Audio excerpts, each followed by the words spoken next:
The incident occurred in October of last year. The client was looking to download a PDF editor software. The tools in which they were looking for were part of the premium version of that product. In this scenario, the client decided to opt for the cheaper route, utilizing a pirated or a cracked version of the software to access those features without having to pay for them. This was the first domino to fall in what happened to be a long, unpredictable chain reaction.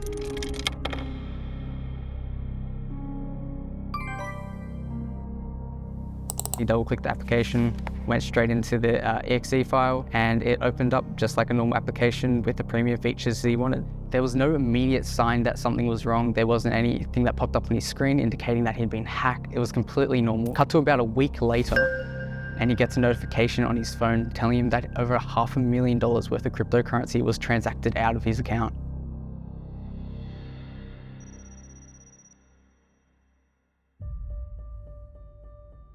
Gridware was brought in to investigate the theft of the cryptocurrency. We obtained a copy of the cracked version of the PDF software to get a better understanding as to how exactly the threat actor was able to collect or steal the cryptocurrency. After we got access to that, we actually put the application inside of a safely isolated environment where we were able to perform a number of live assessments of the executable.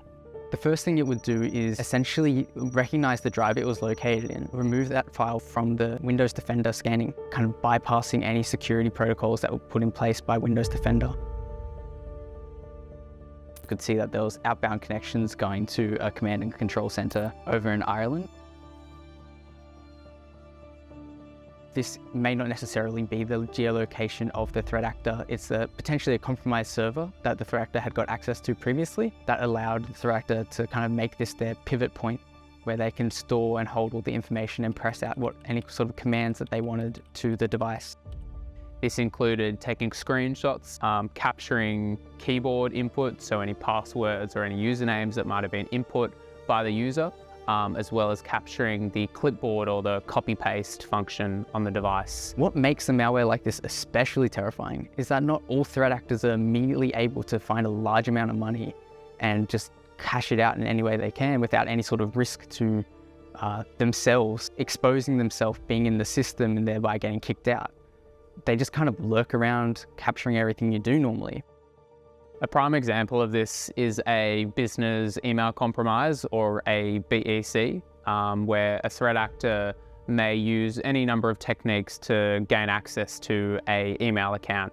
Now, once a threat actor does have access to the email account, they could be resident there for many, many weeks or potentially even months. And the reason for this is that they're looking for the prime opportunity or a prime financial transaction to misdirect funds.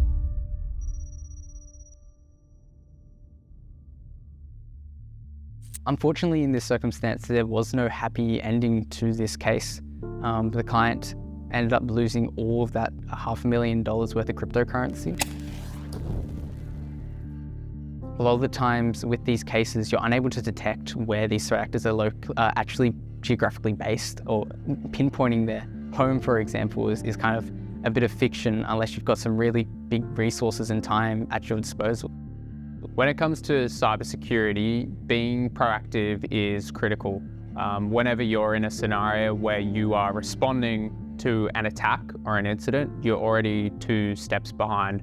So taking some of those proactive measures to ensure that your environment or your devices are secure can not only save you a lot of time and stress in an incident, but also save you a considerable amount of money. Regardless of whether you're an individual or a small business, you should consider your cyber security.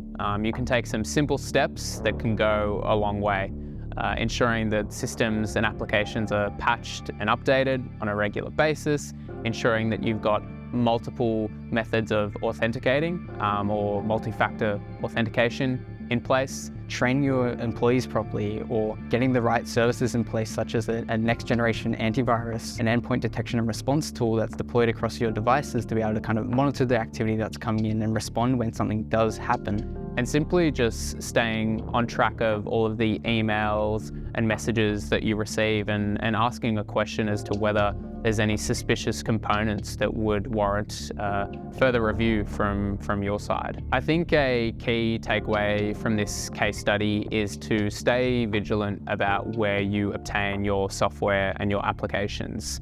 Sticking to the well-known application stores, downloading files and software from reputable publishers can ensure that you don't fall for the same unfortunate incident that impacted this client.